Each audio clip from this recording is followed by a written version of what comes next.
Kuna ebi oku na ole ifite.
Kanu meno joto.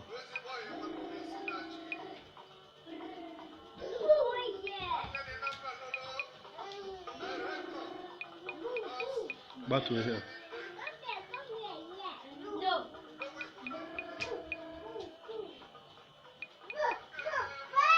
My beloved brothers, umundem debi na Dakar Senegal.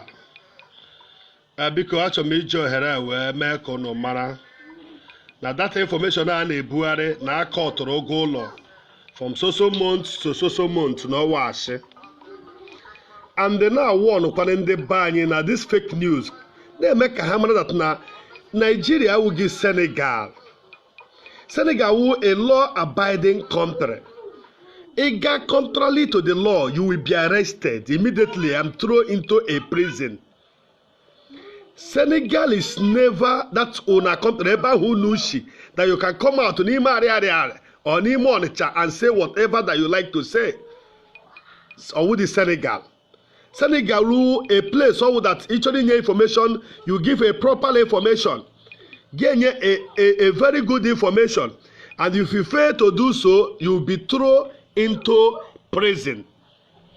And when information now about any things, I choose not to be reading of this forward. I'm not me hand the badge like forwarding. Uno umumu self. Uno umumu. I'm asking a question. Are you these people? Uno umumu. Mabiga just no be a kwoku without identifying himself. And we give you gonna give ways yoko just kuchoko forward or again. Ja forward door, some 18 a group meeting her, some 18 and not forward. My brother, on your forward is like all these rubbish things. Forward, I mean, here we my brother, there is no as a human, on your no guy.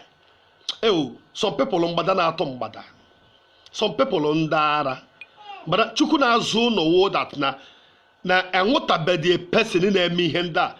I want to direct to the police, Konaga. I bet me. Onye na choko mebia home nanye because anyway some people are hana no wall and they are not ready. Hano these things. They are be hoping that yes. Now their beloved brother gonna hoku me here with yoku. Maybe at the end of the day hana landlord have a problem. Whereby no lie. Before President Senegal will pass this bill, Macky Sall will pass the bill officially in television. Macky Sall never say anything. Senegal government have never said anything about the house rent. Nigerians have been saying the spread news, fake news. Enwere nke atụrụ m one woman na-asị biko egekwana ihe fake marks na Senegal, this that. All these things are fake news. My brother, don't allow these people to mislead you guys. If enwere ndị gara aga ripụ ego ụlọ ha enwere ndị ji ego ụlọ ha ga mgbe ha nụrụ news a kpọọ ofu onye mmadụ abụọ na call onye asị na receive gwara na ha eje bụrụ half bag of rice na half bag of farine. Feel like I could go. My brother, you go pay your house rent. My brother, you go pay your house rent. Already that you will not pay. It's never be approved. It will be approved by the federal government. It will be approved by Macky Sall, not you, not in Nigeria, not in an individual. We just wake up. Then you fake news everywhere. I'm coming. Then you fake news. On your sigiko, and I can identify of that voice. If you can able to identify that voice, believe me, it can on police. Because onundi may be our names. Onundi may be our names. It's only so that one of the people ebu anyi no Buddha. You know, the Hebrew news. Hebrew news na-enweghị mini na-akpagharị na-atụ ya na-atụ news and our brothers, some people are bit so selfish. Ịkpọrọ onwe gị onye guy mgbada na-atụ mgbadagasị a na-afọdụrụ gị mmadụ a na-afọdụrụ gịnị ka ị na-afọdụrụ mmadụ ịma na ọ dị lawaghachi and mgbe ọbụla mmadụ bụrụ inwetara audio message onye ha emego onwe identify na delete ya, don't forward it to me, don't forward it to anybody. Then what?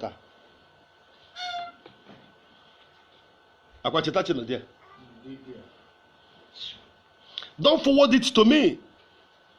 Don't forward it to me.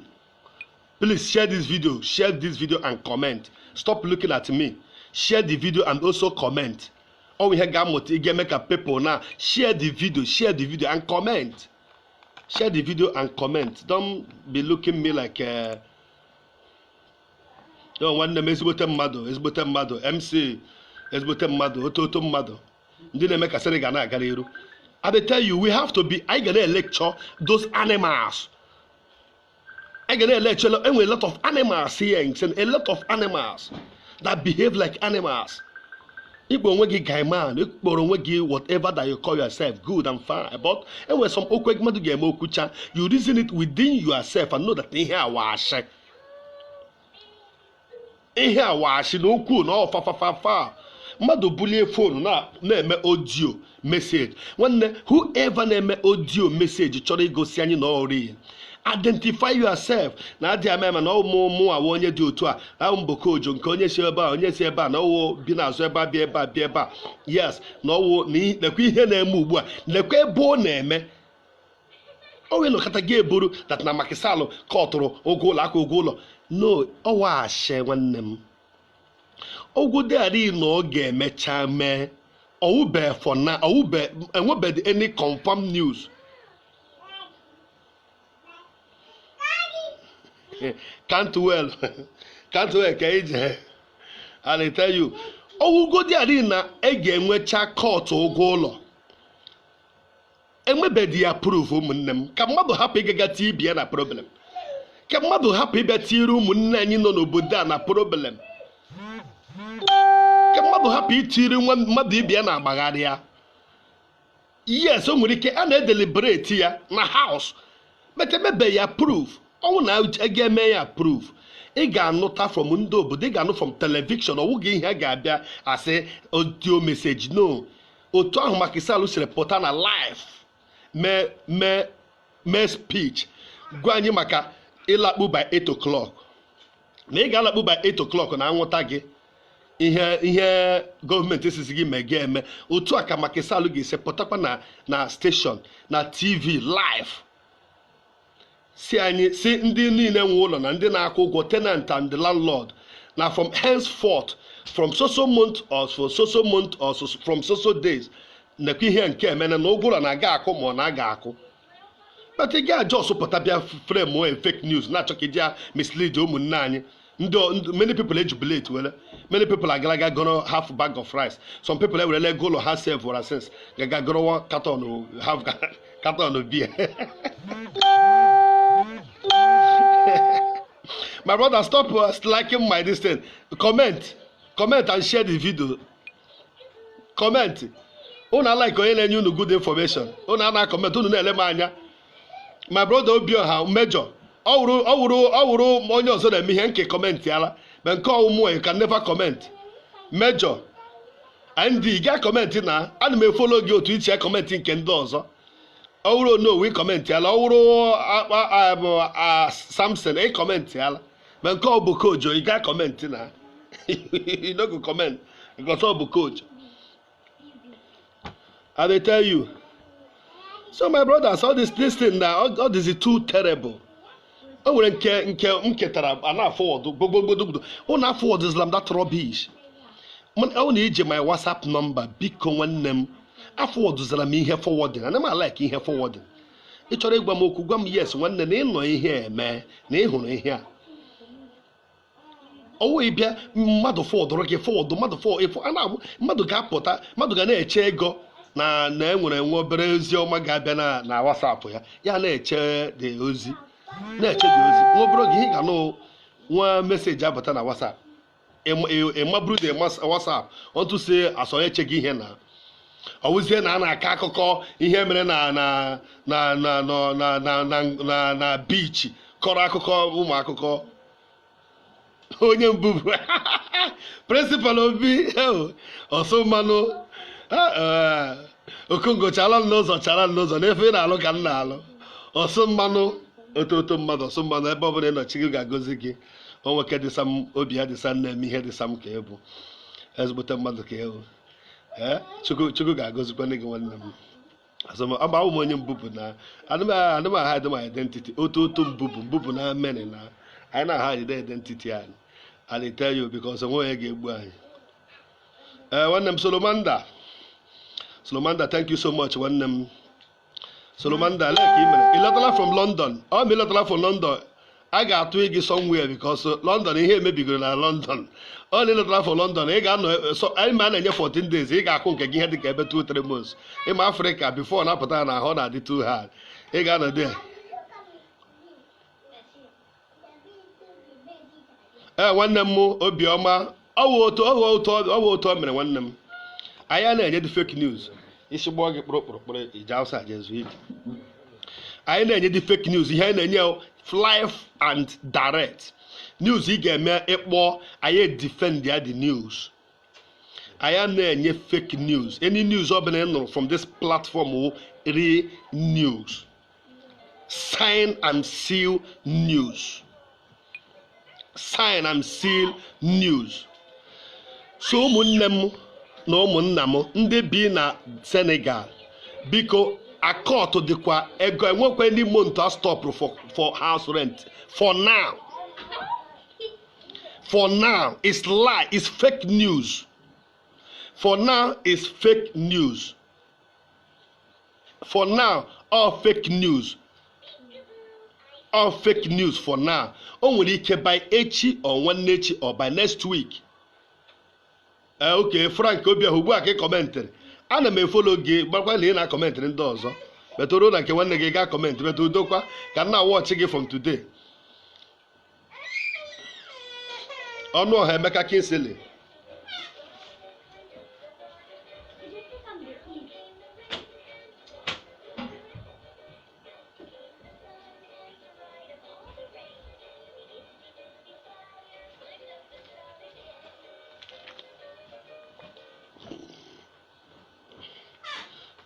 Emeka Kinsley, thank you so much. Eric Chinedu Okeke, thank you so much. Share this video and comment. Ụmụnne anyị ọ dị ụmụnne anyị na-ebi na Senegal mana that na mana very very well na enwego go la court na all this rumor inweta onye nyere that voice note nye anyị the name of that person go fake say his warrant because he went to mislead some people. Actually teach the life of some people in danger. Actually risk the life of people. Actually put some people in danger because before you know such an information, this fake information, you have to people and be my who go on in no Buddha. My who go on in no Buddha. You can't just come out and start giving a fake information. I wouldn't care a test them not to try. Onye ọbụla agbawa ọsọ onye ọbụla na enwere onye batara na eburu fake marks bata bụjia na Anta Diop University si na Anta Diop bụbụta ya bụbụ ya ebe a si nke abụbụta ya na ọrụ test ya positive. Why are you people talking bullshit? My brother, Senegal will get that zoo called Nigeria. Here are law-abiding country. Whatever that you are doing, whatever that you are saying, they are following you. This security of this country are following you. Have their way, whatever that you are doing. Don't feel that they are not aware.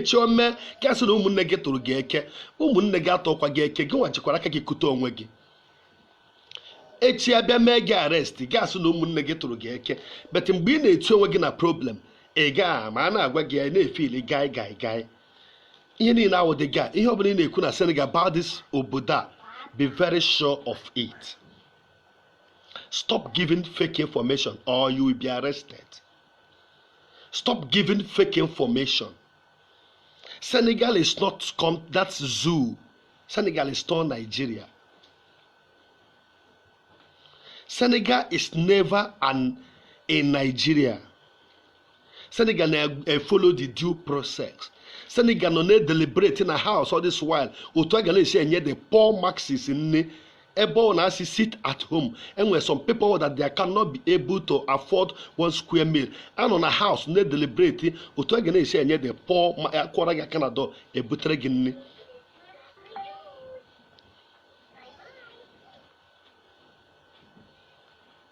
Akwara gị aka na do ebutere gị nri. Akwara gị aka ebutere gị nri.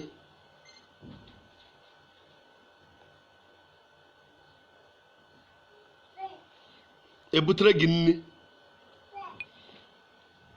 And they have no deliberate about this house rent. Na house nke na-eme ba approve.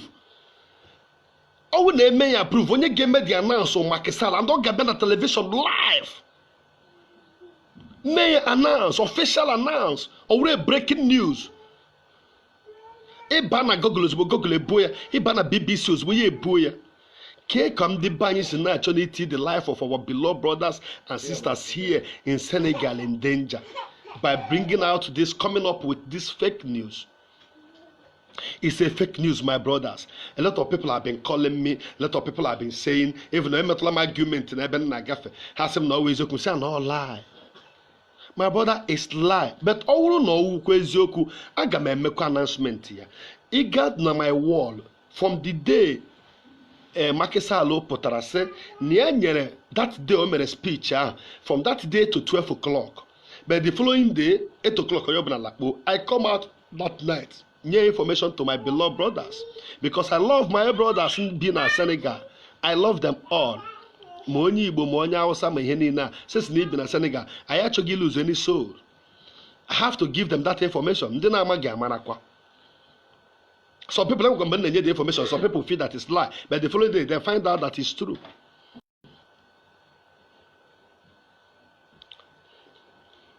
It's what mado.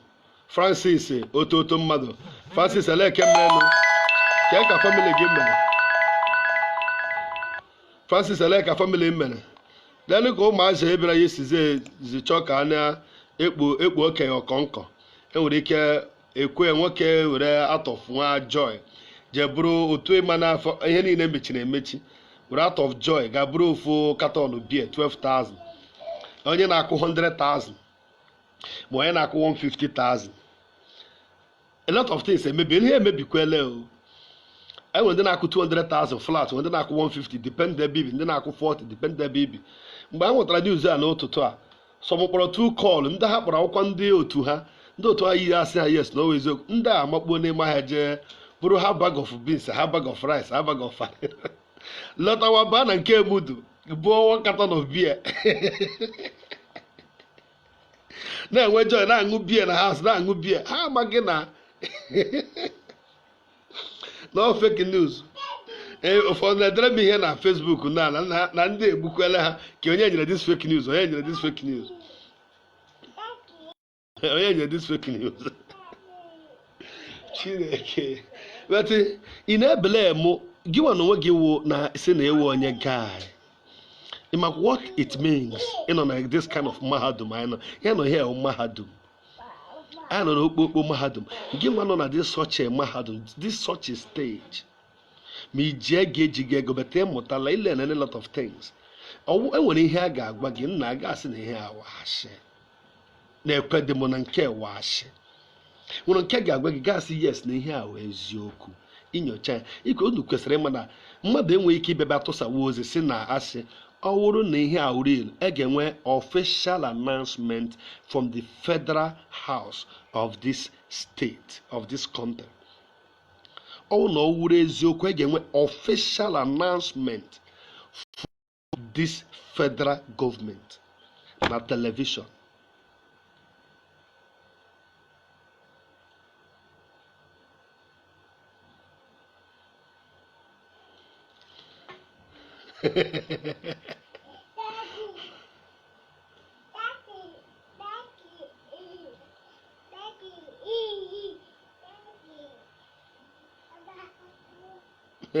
Nna m imekere point my brother. Ọ wụ ihe ndị a na cause a lot of disasters. Enweghị onye rụrụ ụlọ. Ihe ọbụla mere na you na-achọ iwe as an advantage. Whatever that happened, na-achọ iwe as an advantage. Here the federal government nọ na-deliberate na house on how to feed their people. How to feed their people. Otu enwere ike ịdị na-enye nne the poor people. Ha dị na-achọ ka create an avenue and the bill have never been passed. I passed but the bill. A na-ekwekwu house rent. My brother, ị ga-akwụ ụgwọ ụlọ gị o. Ọ na iji na-aṅụ biya. Ị ga-eje bughachikwa biya ahụ natakwa ego ụlọ gị, ị ga-akụ ya. Ọkwa 2-3 days. But man na-ayọsi ụmụnne m ọwụghị ihe ọchị. Ka mmadụ hapụ iduba nwanne ya n'ọnwụnwa. Ka mmadụ hapụ iburu fake information na-akpa ihe ndị a na-emebi a lot of things. Enwere one thing ịchọkọ n'ọghọta very well. Senegal awụghị a place na-ama njakịrị. Ịbịa na be anyị anyị na-ama njakịrị na be anyị. Ị nwere ike bịa na Aba na bịa na Ọnịcha bịa na Owerri bịa everywhere bịa na village gị gaa na-ama njakịrị. Obodo anyị nọ anyị na-amakarị njakịrị. Obodo a na-amabe njakịrị ha amaghị ihe wụ njakịrị.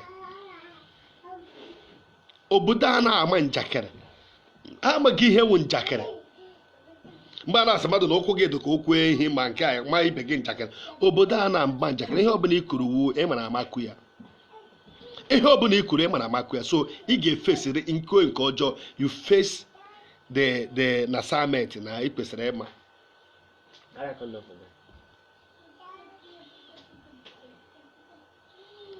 Ikwu nke ọjọọ you face summit. But iwe mụ na-ewesara those people a na-eme ezi ozi a ha ebido tokewe dị ozi. Mgbe ọbụla e nyere dị such information ha ebido immediately.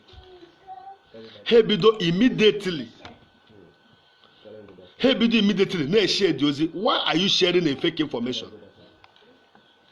Why ji na-eshare fake information? Na ịma na ihe a fake information na ihe ahụ gịrị. My brothers biko nụ ka anyị gbado n'anya ihe awụkwa be anyị o. Ihe awụkwa be anyị. Ihe awụghị be anyị. Ihe awụghị be anyị. Ndị a na-ebi ndụ ndị be anyị.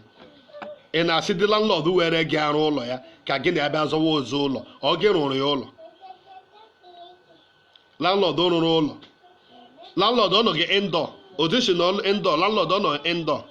na-eme expect ọnwa agụ ka inye ya salary ya ka o ji settle bills ya kwụọ ụgwọ ọkụ ya kwụọ tax ya. Ịma that na sense na ị nwere ụlọ na Senegal na enwere ebe a na-akwụ tax na enwere ebe ị na-akwụ ụgwọ ịma gị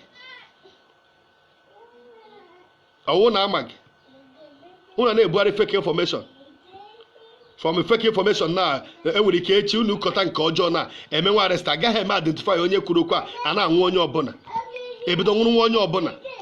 Ọwụ ihe na-eme n'obodo a. Onye eme ya ezo, onye eme ya agbala akịrịmasa, onye eme ya agbala ka eze afọ ha gasị anwụtanwa the innocent people. Anaghị ejidosa the innocent people. Onye kreticha awareness ya kojicha ya agba ọsọ ọsọ ya agba ọsọ a na-anwụta the innocent people n'ọrụ onwe ha na-enweghị ihe ha ma. Onye na-ebu this fake news na Senegal ọnwụ ga-egbu gị o. Chukwu menwere gị ebere ka hapụ ịnwụta gị. Anwụta gị aha gị ga-awụ sorry. Ị ga-face the judgment. Gị na-ebu this fake information feel na all right gị anwụta gị anwụta ị ga-face the judgment. I'm telling you.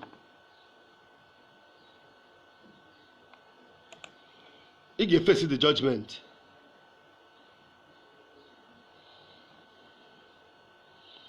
Abe biko eji m ohere na-eme ụmụnne m niile nọ n'obodo a mara ma ndị ji my contact ihe forwarded unu forwardezila m ihe forwarded na my phone. Don't forward anything in my phone. Forwardezila m ihe forwarded na WhatsApp. Mmadụ ga-apụta n'ụtụtụ WhatsApp phone ya esizie. Mmadụ ga-eketa ụra n'ụtụtụ phone ya esizie. On phone gị ị ga-off ya on before ọrụ forwarded about millions of messages na-enweghị meaning, useless messages. Okunu si eme onwe ihe unu na-arụ. Unu na-eche echiche. If you guys don't reason very well, I reason like a human. You know, they get bro message Tom Mobalagoso na nke eme. What are you talking about? Do you think that we are in the zoo? China in Nigeria. I know my civilizing country. A law-abiding country. Before I make arrest, my reason they make arrest. Before I make anything, my reason they make. Oh, girl, they put a watch here na my fellow Buddha. Akwanso onye ọbụla baa n'ụlọ onye ọbụla baa n'ụlọ ehụtụla onye polisi bụ egbe na-achụba ndị mmadụ. Ha na-ewere maịkị tie ihe egwu na-asị gị baa n'ụlọ. Lekwe reason ị ga-eji aba n'ụlọ because na ị ga-aba n'ụlọ na ihe a ga-egbu gị na ihe agbo gị na oge ewute ha nke ukwuu. Biko baa n'ụlọ. They will preach to you. Ga baa n'ụlọ. Ịma afịa gbachie shop. Lekwe reason ị ga-eji gbachie shop. Ị ga-agbachi shop na ha ji aka ha gbachie the shop. Ị gaa na Mary gị webe key na ọ ga-akọsụ gị 50,000. Some processes. Iji nwayọ ha na-ebughị egbe. Ihe ahụ dị zoo. So my brothers, can I stop on all this rubbish information, illegal information I na-enye na-endanger our lives and our beloved brothers, sisters' life. Biko na-atụfughị oge anyị na-ekelekwe our beloved brother ewo Eze Gabriel Mba Eze Abia. Ana m ekele Eze Gabriel Mba Eze Abia, the number one Eze anyị nwegodi na Senegal currently na onye sị na ọwụ eze na ọ karịrị ya eme ihe o ji karịa ya. Eze Abia yesterday ka o donatere some amount of money to ụmụnne atọ na village ya sị ha ji anyị aka na ọnọdụ nke a na-agabiga na the widows. So otu aka ahụ kwa ana m ekele my beloved brother, my mentor na Senegal bụ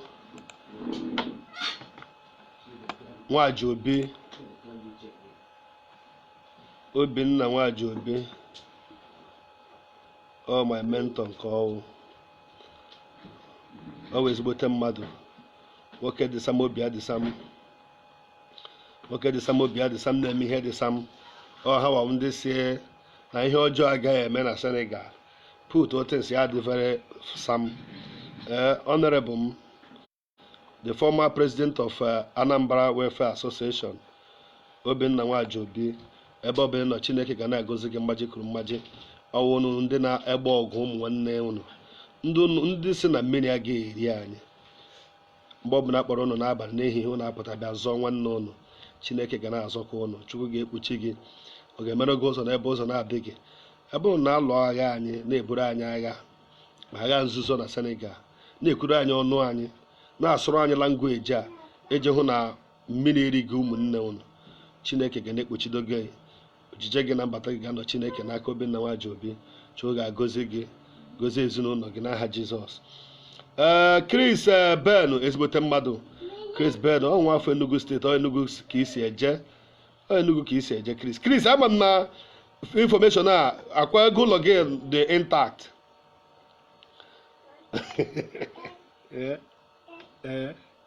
Ihe mere amara gị ọnụ. Ama m na ego ụlọ gị dị intact. Ma ndị a bịara bịa ịchọ ka awaị na ndị okenye shift. Eze abịa abatala online. Eze Gabriel Mba, ọnwụ na nna atọ kwuo okwu, ọnwụ na nna atọ dee ihe kwuo okwu, gozie ụmụ ndị na-achị na onye eze ekwuole. Onye eze ekwu ha na onye eze ekwuo. Ọnwụ na nna atọ, anyị na-ekele gị, anyị na-asị ọnwụ bụrụ oke gaghị eketa ya. Aka ndị na aka ekpe gị ga-abụ ngozi ngozi, ihu na azụ gị ga-abụ ngozi egozi. Chukwu ga na-echekwa gị n'aka nne, na-echekwa gị n'aka ekpe. Keep quiet. If you want to do it, keep quiet. Chukwu ga na-egozi gị n'aka nne, na-egozi gị n'aka ekpe. Ndị niile i nyere aka, Chineke ga-akwụghachi gị mmaji kwuru mmaji. Keep quiet. Ya mere m ji agwa people, when you want to give something, ị chọrọ inye aka, nye aka willingly. Emele ka onye afọsụ ga-afọsụ ga n'inye aka. Wepụta obi gị n'ime ala obi gị nye ndị kwesịrị inye aka ka ị na-enye nke a ka Chineke na-agọzi gị. Emma Nwajobi, ototo mmadụ, ọrụ ọma niile ị na-arụ na Senegal, Chukwu ga-akwụghachi gị ya. Emma Nwajobi, ọrụ ọma niile ị na-arụ na Senegal, Chukwu ga-akwụghachi gị. Onye na-amaghị amaghị, ọgbọ na ọgbọ ọra bụkwana n'okwu ọnụ. Ọwụ gị wawe odogwu ndị anyị ji eje mba na Senegal, since na Senegal dị consign. Since na Senegal dị consign, aga m akparị gị. Aga m akparị because a sị na nwata kwanyere oge, nwata respect okenye ruo ya aka. Unu sị na unu agaghị anọ efere eme anyị, na-aza anyị n'ife na nzuzo n'obodo a, na-anapụtagasị anyị kpọọ unu na-aza anyị, especially gị nwa. Chineke ga-agọzi gị, Chukwu ga-agọzi gị, otu anyị kwuru ya ka ọ dị. Ise n'ụtụtụ ma n'ehihie ma n'abalị, Chukwu ga na-agọzi gị na-eje. Enweghị ihe ndị iro ga-eme gị. Nobody will bring you down. Ha ga na-agbalị kwe. Odumeji esi na fa ga-aselele na ha ga-ekwurịrị. Mana anyị makwa ndị wụ ndị. Chineke gọzie gị, mmaji kwuru mmaji n'aha Jizọs. Amen. Eze abịa, Eze Gabriel Mba, ọnwa na nna atọ, ọ matara dike mma na Dakar, Senegal. Nwobere gị ga-echi gị eze ndị Igbo na Dakar. Nwobere gị ihe ga-echi gị na-awụ eze ndị Igbo na Dakar.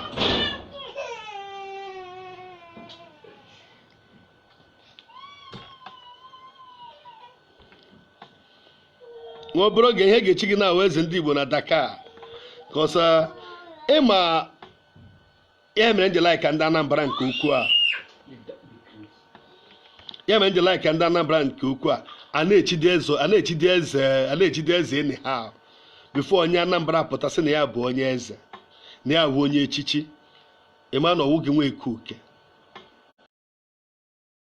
Sị na iwu onye echichi na Anambra. Ọwụ otu o si dịbụ na omenala Igbo. Ọwụ our culture. Ọwụ bụ otu ọ dị na Banyi Imo steeti. Ọwụ otu ọ dị na Abia steeti. Before iwu onye echichi. Before iwu onye echichi, enwere ihe imere obodo gị. A na-anọgide chie gị echichi. A na-anọgide dị chie gị echichi. E ga-enwerịrị ihe mere na ị ga-eji chie gị echichi. A na-anọgide bụrụ okpuru edikpue mmadụ.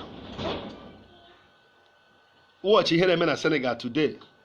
Onye ọbụla nweziri efe isi agụ. Onye nwere abụzi chief. Otu nọ n'iwe wee m na ọ bụga na okpuru ede a na-adị m mma n'isi. Iwe m na mụ eje chi echichi Ikem, ma bịa na shọpụ gị chiri echichi Ikem immediately. I tell you. But the day chef na ndị be anyị na-atụ ilu si na nwata buru ọma ghara oke. Nwata buru ọma ghara oke, ye buru ọma ghara ọnwụ. Nwata buru ọma ghara oke, ye buru ọma ghara ọnwụ. We are talking about culture. We are talking about our culture, Igbo culture, Biafran culture. But sometimes I need Jacka and you with the culture. I could remember then when a chief Mbebo, chief na begin Hambebo. I need now, I'm when Damokorana, Bawandamon on the Chabet, Amokora Mebe, Madam Pamono. My grandmother taught me a lot of things. I'm a culture, I'm a Momena Libo, I'm left and right. Thank you, Anderson. Thank you so much. Thank you so much, Anderson. Onye obuna was onye echichi. But they are forgetting that a leader must lead by example. Ewu onye echichi, ewu chief, ewu chairman, ewu nka. Lead by example. Ihe mere shake mu or shake the whole Dakar. We don't believe in noise making people. That is why in this is my platform. I created this platform. Ebe no na-ekwu okwu ana I created ya with my own money. Akpolara many people here. Ezeke from Ohitubom or Obo.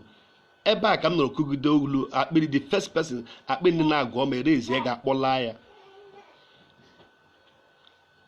Our brother na-akpọ Ziko nke nwanne gị nwoke ịdị awe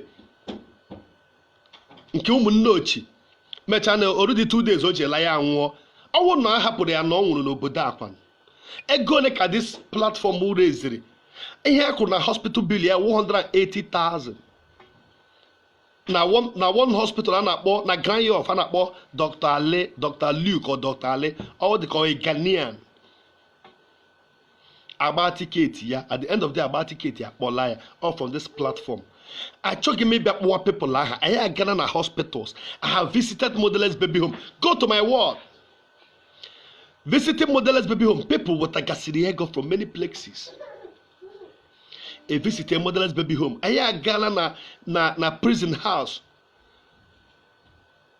One night you in Enugu State on about 10 years and we rescued him.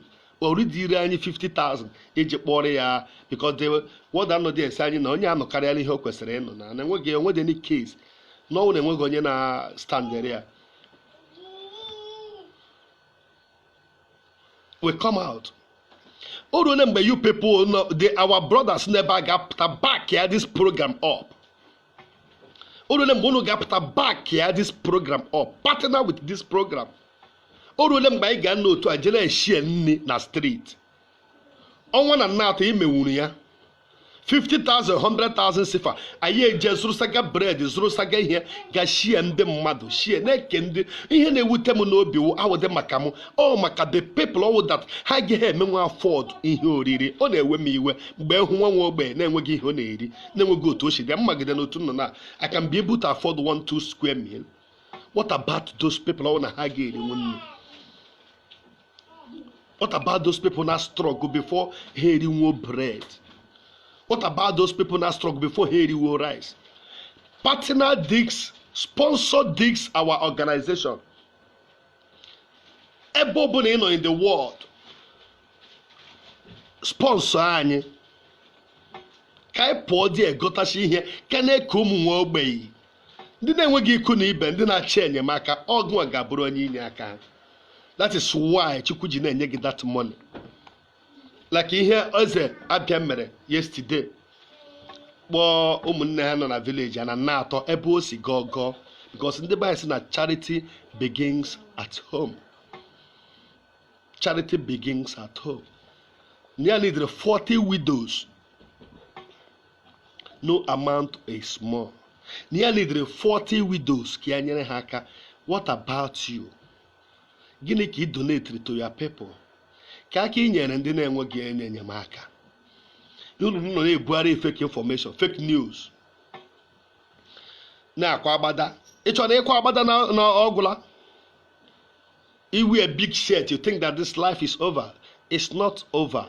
we are in race agbaga ọsọ enwere ike nọ noise make gị niile ahụ ị na-eme ekele eti mkpa na-etu gị aha na flag bar nwere ike boge end gị na age of 145 years ikpo onwe isi because ọrụ anyị na-arụ ihe boge end watch godo ọrụ anyị na-arụ anya onye ọbụla na-enwusiri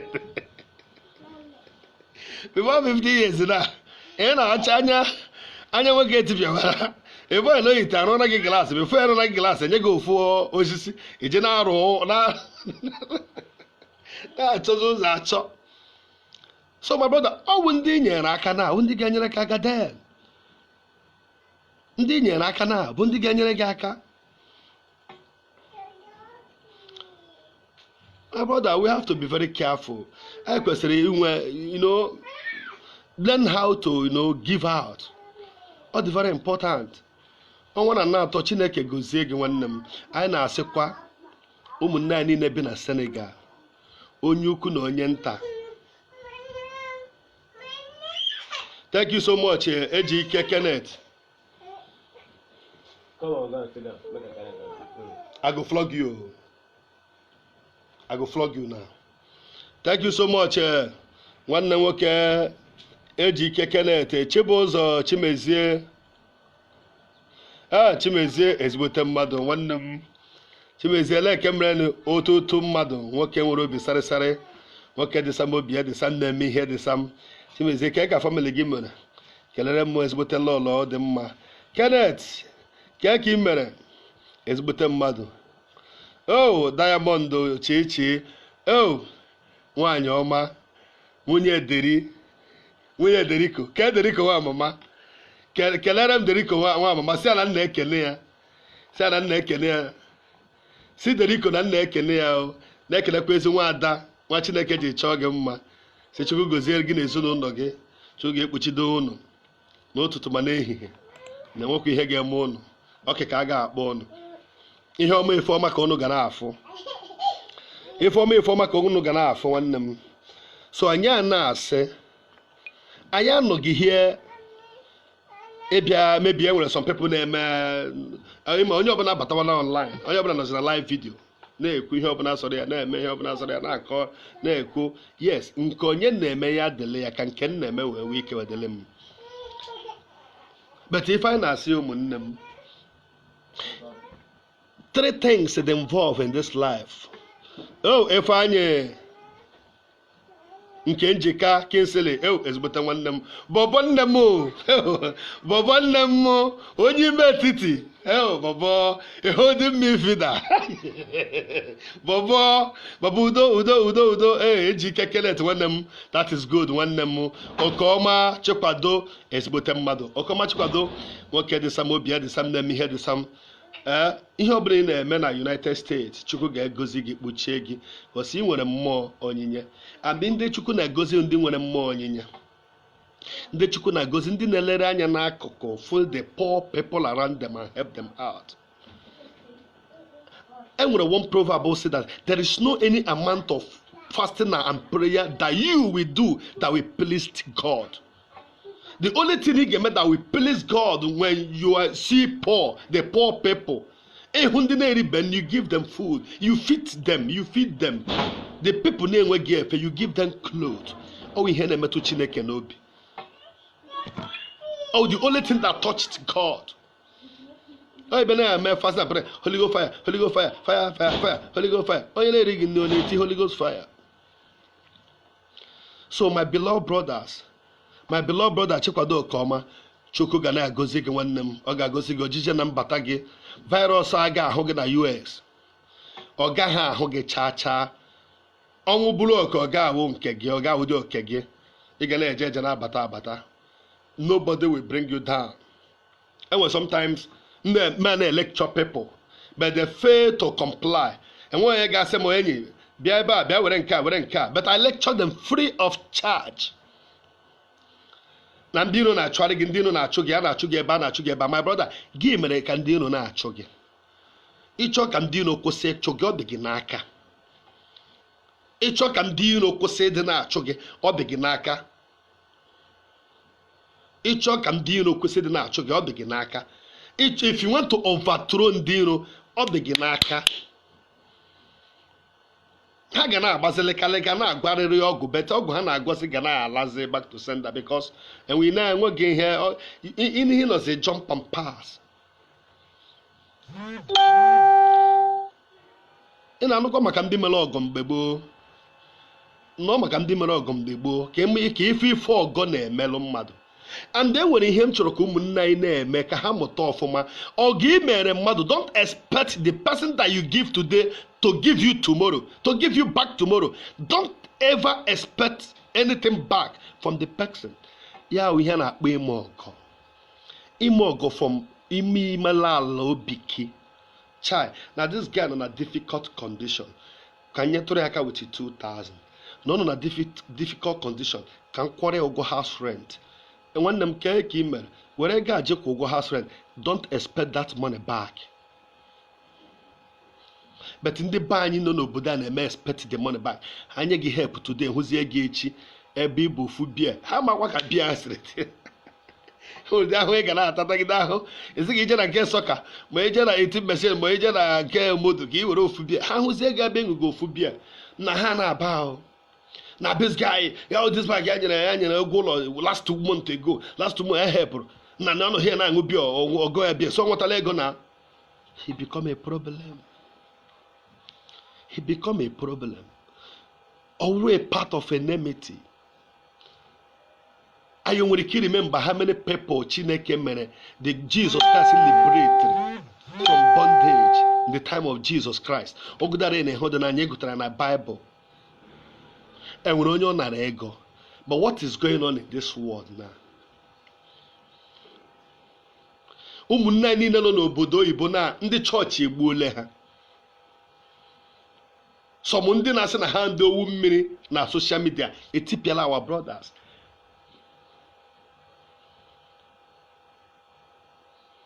But onye na-lecture ha that free of charge, they will never ha ga-akpọ ya asị mmadụ. So the truth of the matter was, Kaye Mapugodi also with good grammar and spelling are important. But if you want to write messages that inspire, you know, I will not be here. Get into your former. Oh, Isaac Zico Toto Mado. One for Hangwa. Mama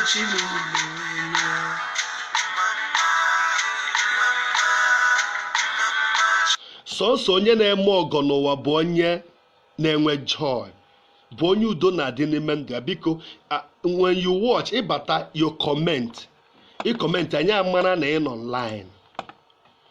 If you comment anyị amara na ị nọ ya. Ebe na-ele anya ya na-ahụ dị gị na ị nọ dị. But if you come in, you comment, you say something. A lot of people who got now, how about ha na-awụsa anya? If you come in, you say something, and you recognize again,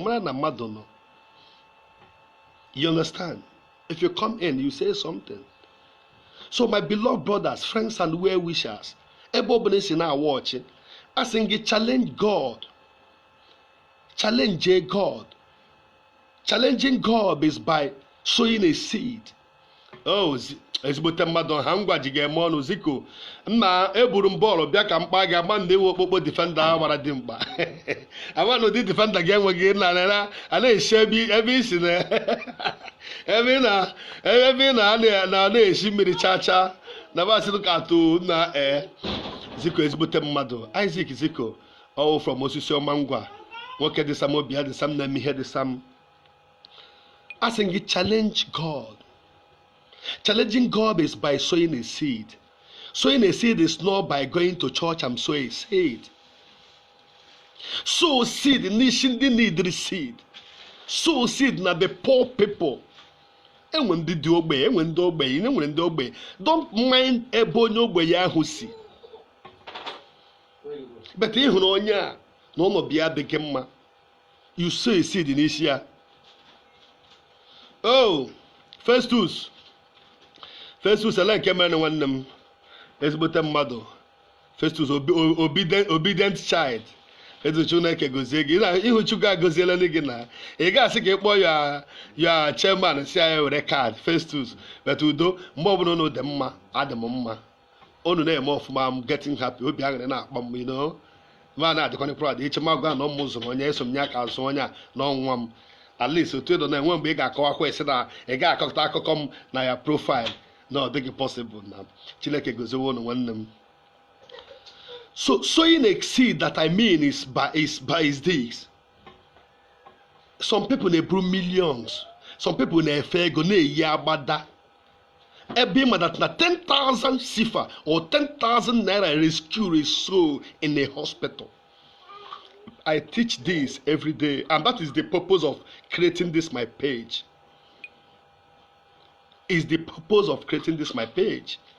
So when get any program ngeme ma happen kpọtọ ebe ahụ okwu ebe a the main important or the aims and the objective to create this page to teach people how to help the poor.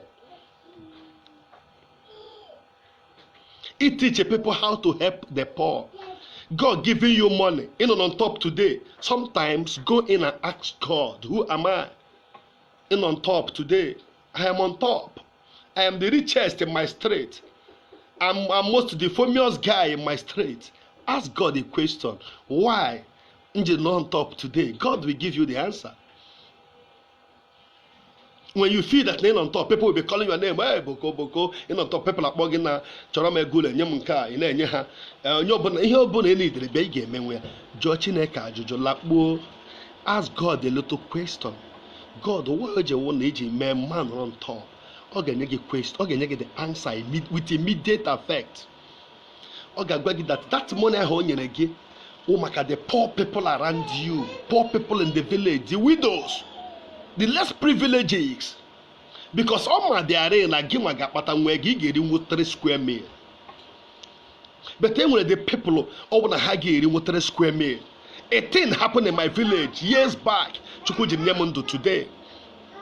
Mbere na nkonye zanya ba na ekpe ikpala chai a boy from South Africa bata buego bata from South Africa jido nwanyị ajadu di ya nwụrụ ọfụrụ na-azụ ala ya nwanyị ajadu na-ebe akwa n'ihu ya ala ị na-enye ndị a enye ụmụnne di m n'ọwa ala di m amnade hu na di m nekwa ala ili rubede ebe 2 months ọnwụrụ amnekwa ụmụ odesara m na ihe a osofu ala enwere hapụ azụla ala azụ dị ala nwanyị ajadu eburu akwa bịa metere onye eze anyị na mbụ bụ amene mbụ one of mbụ ndị chifu na-emego otu a the boy were na-ego dịgasị ndị chifu na-emego otu a na-eme otu a.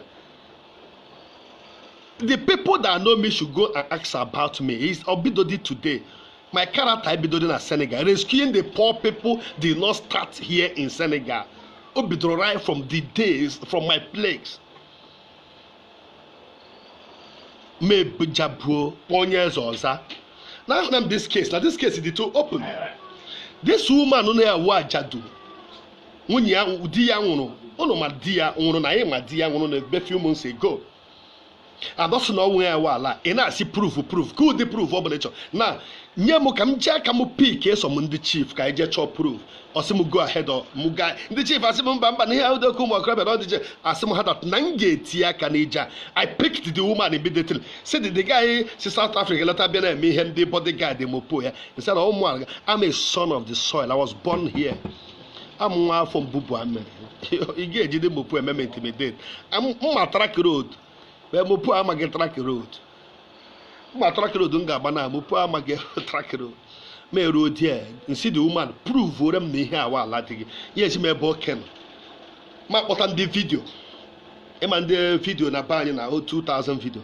Ana video ya na eku na acho de bia ho ebe nda agire. Ni ma abale. Go DJ bupu di ome di ihe ndị ba na eje mo kala wo Greece. Ghana la ga buo na ebupu ya. Ai ho na line se cha ya video. A video chase a picture mkpụrụ ha niile kpọtara nke onye eze anyị si alekwe onye eze asị na enweghịzi ihe ọzọ a na-ekwu nwaanyị ga were ala gị enyi ọnwụ na onye enye n'ụlọ ego ala enyi gị kwụrụ ụgwọ ala onye were na ego ala anyị echere onye ya mere otu ịhụrụ m enweghị enye ga-egbunwu m ị ga-egbunwu m because I'm a kind of person that ana m achọ okwu ọgụ ọbụla m na-alụ ọgụ ndị mmadụ chọtara ana m achọ gị okwu because mụ na gị enweta taa mmego na flag bar ahụ gị ị ga-anọrọ onwe gị mụ anọrọ onwe m bọbụ ịhụrụ nwe gị okwu nke ndị mmadụ metara can fight ama onye na-alụrụ ụmụ nwa ogbenye ọgụ achọrọ m ka ọ dị otu a n'ime ndụ gị n'ọrụ ụmụ nwa ogbenye wuru onye na-ekwuchite ọnụ ụmụ nwa ogbenye na-enwe lot of people nọ na ha amaghị ka esi ekwu ha amaghị ka esi eme agụụ na-agụ ha a na-anaghị ala ha n'ike ịhụkwana one of the people na-ana ndị mmadụ ala ha n'ike ma ọ na-emegide people ị ga-atakwa ahụhụ ya ka ọsọ ụgwọ ọrụ nwekwara ọrụ ọbụla ị nọ nwekwara ụgwọ ọrụ ọrụ ọbụla ị nọ nwekwara ụgwọ ọrụ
So my beloved brothers, enwere a condition that ị ga-ahapụ ndị mmadụ ga-enwe wahala ga-enwe trouble, so we should learn how to give out.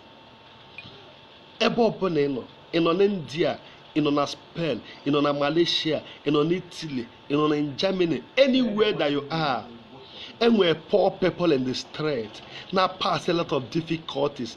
Be a helping hand to them. As you do it, God will never forsake you. Mbobuni will helping hand to the poor people. My brother, believe me, it's a challenge to God. There is no any way you can lack. A lot of things. A breakthrough from everywhere around you. A breakthrough. Try to be a helping hand to the poor people around you. Wuru onye enyemaka. Ịnara ya menwe gị ifere. Ogodu na owu, sometimes we think that na ihe eji enye 1 million, 10 million, 5 million. No! Ị nwere ike na-aga na street. Ma ị ga-aba na-eri nri. And ihe eji 1,000 eji eri one plate of food. They get road there. Onye na-agụ na-agụ nọ there. Gọta nri ahụ kee ya abụọ ma ya ma ya ga-aka ya riwe half ka iriwe half. Ọ bụ ihe ndị na-emetụ Chineke n'obi. Sometimes ndị mmadụ na-enweta ego epụtara ụzọ ije bute ezigbote ego ị ga-ejenwu na hospital iruo na hospital kpọgodo ofu nọọsụ nọ na hospital jụọ ya ka aka m nwere ike inyenwu na hospital na all this patient ọ ga-agwa gị na enwere ndị nọ na since over 4-5 months there ihe ji ha 20,000 a ego ị na-eri in 30 seconds.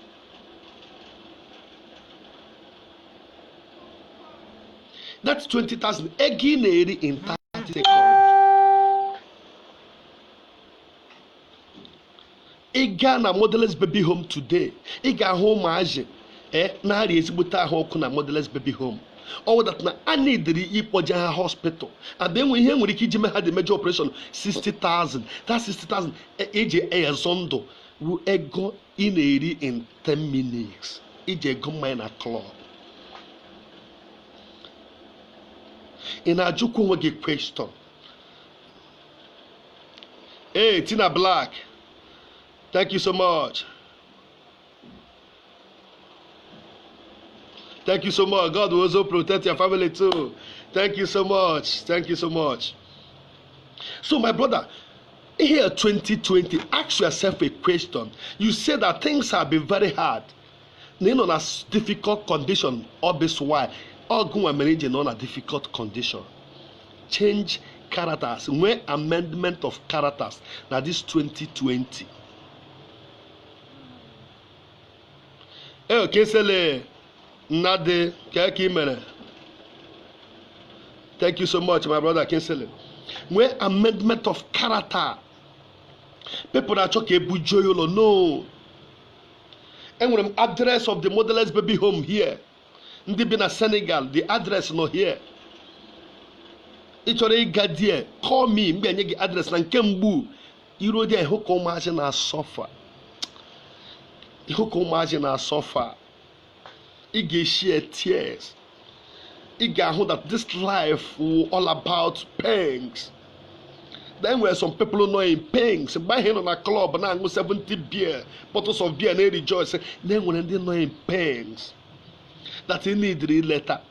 Now John Wigimbele, Chineke nyere gị ego. Care reason why of this money. The main important.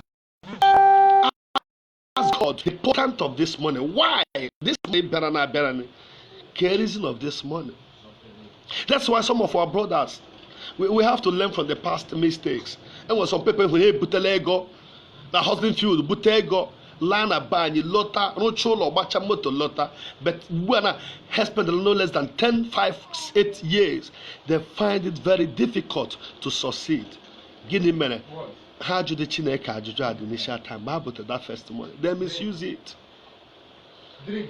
Ego bene misuse rega tapa hohe. Mo bene nyere ego for a reason, for a purpose, and you fail to ask God a question and follow the direction of God. Give feeling na enye because they tall enye because he is no now he better na ekpere get reach ga kwa activity no were ba club with ụmụ nwa ma body ilochitekwa bibi ị ga-atakwa mgburu ị ga-atakwa afụfụ ya nwanne. So mgbe ọbụla Chukwu nyere gị ego enwe kind of money that God Chukwu ga-enye gị jugodi onwe gị first na iwu the only person na-aga ego na hustling field.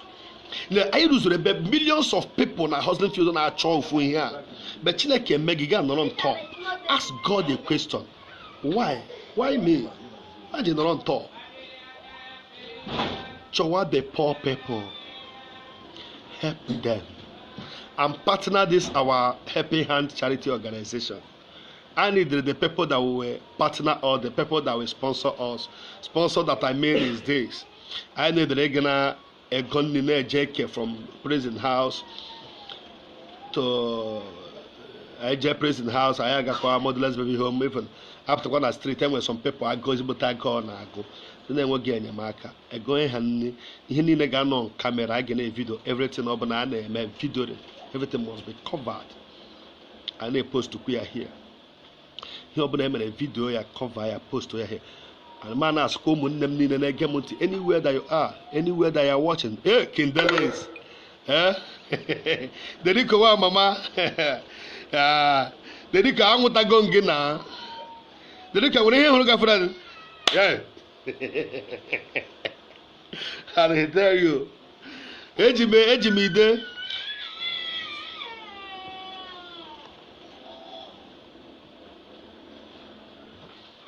Francis ezigbote ọkwa aka m ezigbote mmadụ nwoke dị sam obi adị sam nne m ihe dị sam Francis ije etokwele o enwe ọzọ ị na-ahụ gị anya udo dịzịkwa nọma na-ajụ ese gị na-asị alaeze ebe ịhapụziri m ebe ịhapụrụ m onye Kinde Don Kellis ezigbote mmadụ deriko nwoke dị sam obi adị sam ndị na-emegasị ihe dị sam Chineke ga na-agọzi unu n'ofu n'ofu ndị ọnọdụ nwanne ha nọ na-emetụgasị n'obi ọ bụ ndị nke anyị chọrọ.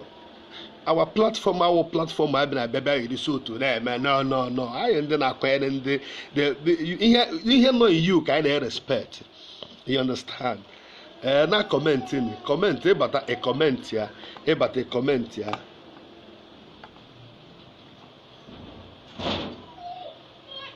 But a comment here, but you comment. But they got comment. This can make for job. So, my beloved brothers, friends, and well wishers, I'm going to challenge God. Some people are saying here the last card, and I will hear them, madam, came. It's lie. Always challenge. But hit your last card, Kachukune send them mother to you. Okay, hit your last card, can God may send the person. Thank you so much.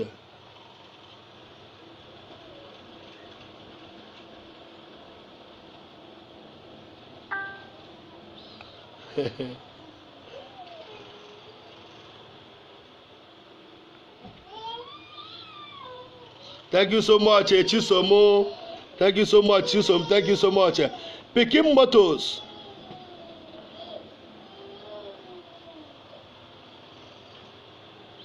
Pikin Motors. Ezigbote mmadụ ụnụ mana onye pikin ewenụ nwanne anyị nwoke ọ wee Enugu ka o si eje. Ezigbote mmadụ nwoke nwere obi sam na-eme ihe dị sam. Ọ na-erezi moto na Kotonu. O nweziri ọdụ ụgbọ ala na Kotonu. Ụnụ m onye pikin ewu ọwụ onye mezi ụzọ ya emezi ya eketa oke n'aka Chineke. Pikin meziri ụzọ ya emezi ugbu a na ọ na-eketezi oke n'aka Chineke. Anyị na-asụ ụmụnne anyị na ụmụnne anyị ndị ukwu na ibe anyị onye ọbụla chọrọ ịzụ moto ya chọọ Pikin Motos na Kotonu. Ọ ga-adịrị gị chip hụ pịam Pikin na be nna gị ya pakara gị ụgbọ gị.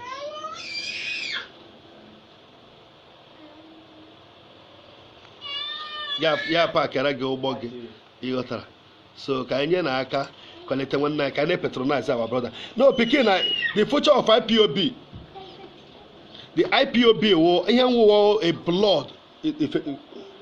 Ihe nwụ a blood to IPOB, my brother. Nke IPOB a na-eti dị aka ebe ahụ. Ya wụ ọhịa Biafra ya na no going back. No going back. Nke a na-akọdị a na-alaghachi dị azụ. Ịlaghachi azụ bụ ọnwụ na ọnwụ na amaghị ịga n'ihe obu ndụ ịlaghachi azụ bụ ọnwụ. Don Kellis onye ọma, I'm telling you, ezigbote mmadụ udo ezigbote mmadụ. So my beloved brothers, friends and well wishers, ma na-asị ụmụnne m na owu gị mgbe egburu ka ọ na-akpọnwụ. Owu mgbe egburu ka ọ na-akpọnwụ. Onye ọbụla kụnwe ezigbote mkpụrụ. Create way legacy. That is why I like a white. White people believe in legacy, while Africans believe in money. Kọọ ezi mkpụrụ nke ị ga-eme mgbe ọbụla oge ya ruga aghọrọ ezi mkpụrụ ịkọrọ na-ara ya. Gị na-aghọrọ ezi mkpụrụ ịkọrọ na-ara gasị. Watching from Mauritania, West Africa. Nwanne m Emmanuel Modestus.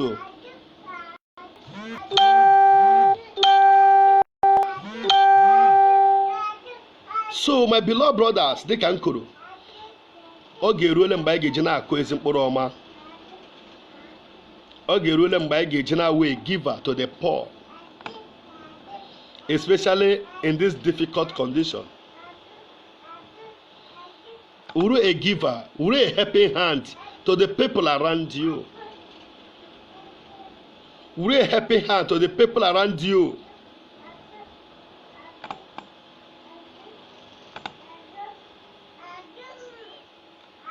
Owu gị wuru ije gị na-eme kinoi. Every Sunday here ma ga akwa efe ọfụrụ.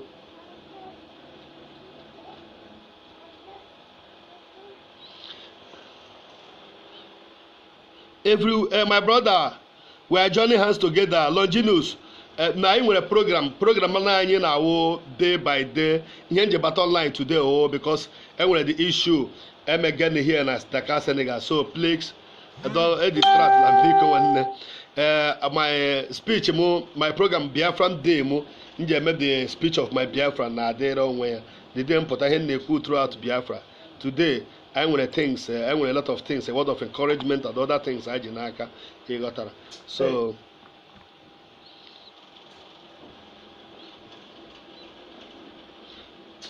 my beloved brothers, ka anyị wuru a helping hand. I wuru a helping hand to our beloved brothers, to the people that na ha agaghị emenwe afford. And ka anyị na-ajụ onwe anyị ajụjụ ka hapụ dị na fall into a victim. Na-ajụ onwe gị ajụjụ. Ihe ọbụla i butere wom. Anyị ga na-achụ mbadabada kwụọ gị millions. Jụọ ajụjụ, jụọ Chineke ajụjụ. Ego ọsọ m ka ọ bụla ndị ụmụ ogbenye. Because iri ego e nyere gị nye ndị ogbenye ị ga-ata afụfụ ya. Ị ga-ata ezigbote afụfụ ya o.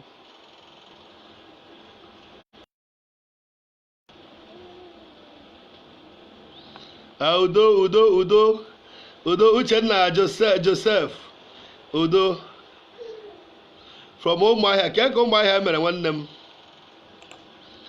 Ke ka Umuahia mere?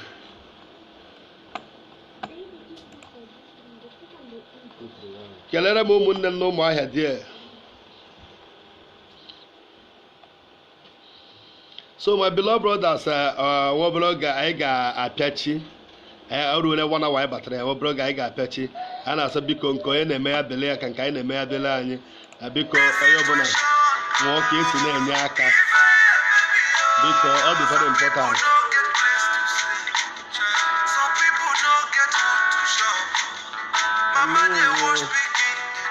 Oh.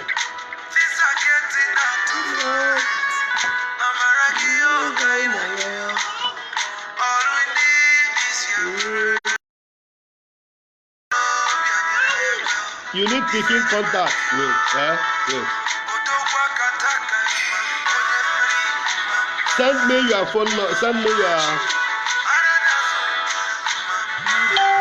Any picking contact. Send them your phone number. Can I send them picking? Send your phone number so that I will send it to picking. That picking is buggy.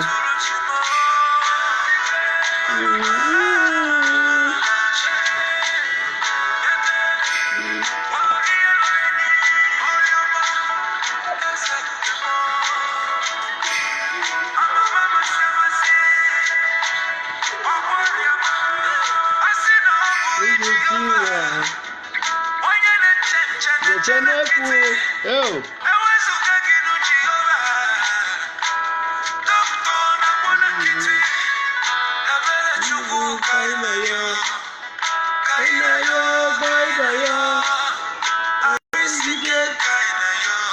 Precious, you will cry.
Okay, I want to your number.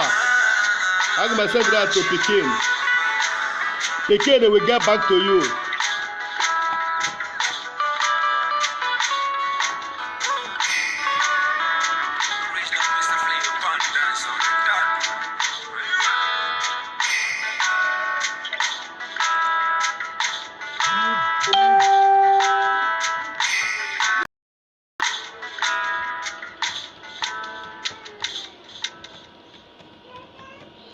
Biko ana m ayọ sị biko no ọwụ na ise na my platform na-epike contact biko ihe ọbụla gị na onye ahụ na-eme ka mara in case of na-enyetụ nwa obere information ịghọtara na-enyetụ nwa obere information ịghọtara ọ dị very important.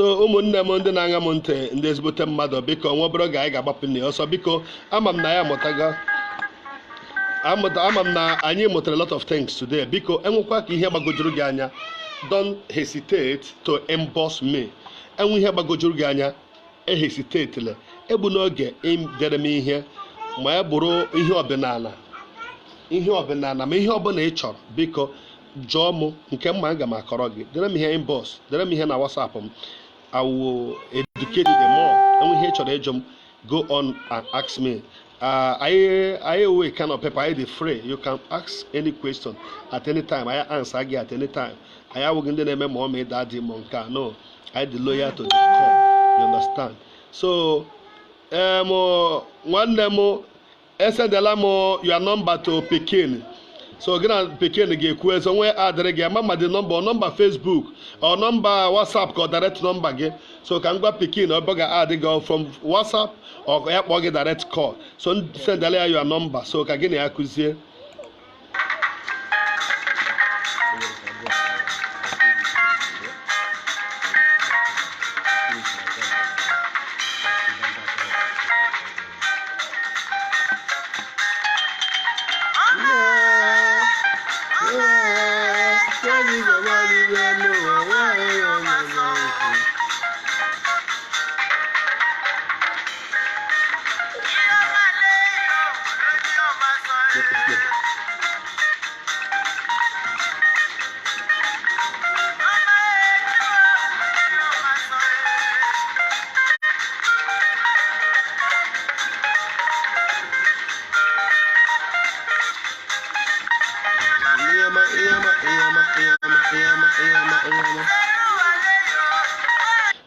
biko before anyị agbapụ ọsọ biko our main program anyị jebata today wo to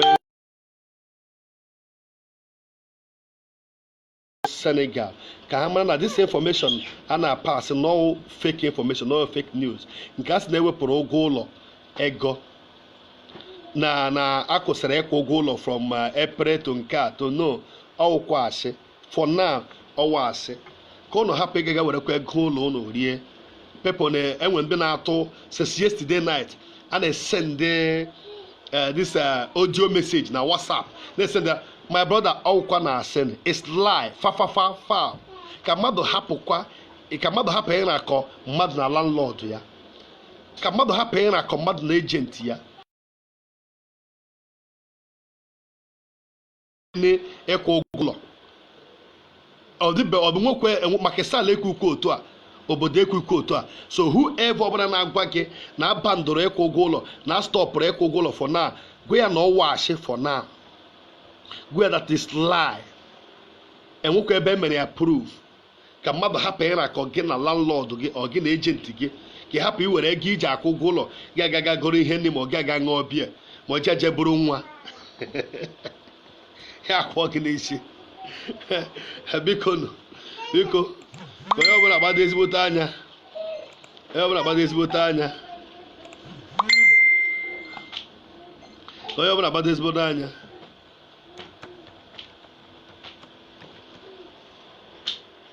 ka onye ọbụla gbado ezigbote anya ka mmadụ abịa bịara enwere ihe na-afọ ọdụ gasị na-akọ atọrọ nke a some people na-afọ ọdụ na-asị na enwere onye bubatara ewere fix marks nye ya na Senegal etest ewu positive ihe awashi Senegal awụghị Nigeria Senegal awụghị zoo Senegal is never that fucking country a na-akpọ zoo Senegal dị too transparent Senegal wụ law abiding country Senegal na-eme ihe ọbụla very straight ndị French na-akpọ ya direct ha na-ede very straight ịghọtara so ka people hapụ ịbịa confuse unu na ewepụkwa ụlọ ewepụrụ ego enwekwa nothing like that onwekwa ihe dị otu ahụ the president of this country ga-apụta na live ọ ga-apụta na live mee ka onye ọbụla mara kwuo ya to the hearing of everybody to the hearing of all citizens if na ọwụ unu kwesịrị ibue news a ọwụ ndị obodo ndị kwesịrị ibue news a ma ọwụ na ọrụ ihe ọwụ obodo sef ga-agwado unu ọwụ obodo ihe ga-agwado unu hey you need flogging I go flog you some more time ọwụ obodo ihe ga-agwa unu so ka mmadụ hapụ ya na ka mmadụ na agent ya ma mmadụ na landlord ya because enwere ndị tụfugoro ego ha were gadesi je kwụ ụgwọ ụlọ ji ajaja bụrụ half carton of beer goro rice and farin bee n'ime ụlọ ịghọtara so marakwa na onye echi na nwanne echi ga-ewere ego nye landlord nke ahụ ka story enweghị ya dịkwa ka story dị so ndị na-celebrate ihe na-celebrate enweghị meaning I'll tell you a celebration enweghị meaning ị ga-akụrịta ụgwọ ụlọ gị ị ga-akụ ya ha sịrị ntụ alete ihe so udo dị na ịgbapụ ya ọzọ wit oriental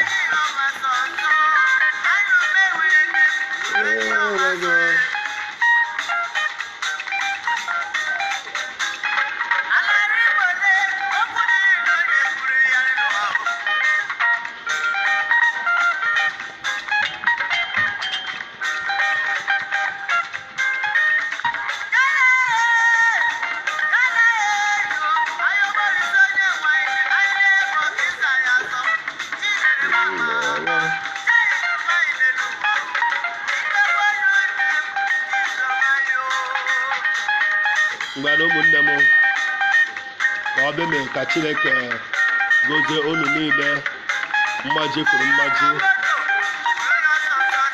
Chukwu gozie unu niile mmaji kwuru mmaji ndị niile gere ntị n'olu a ndị niile tiri ya n'ọrụ na-asị ka Chineke gozie unu n'ofu n'ofu na-enweghị nsogbu ọbụla ka Chukwu kpuchido unu ka Chukwu kpuchido unu ka Chukwu kpuchido unu n'aha Jizọs Kraịst onye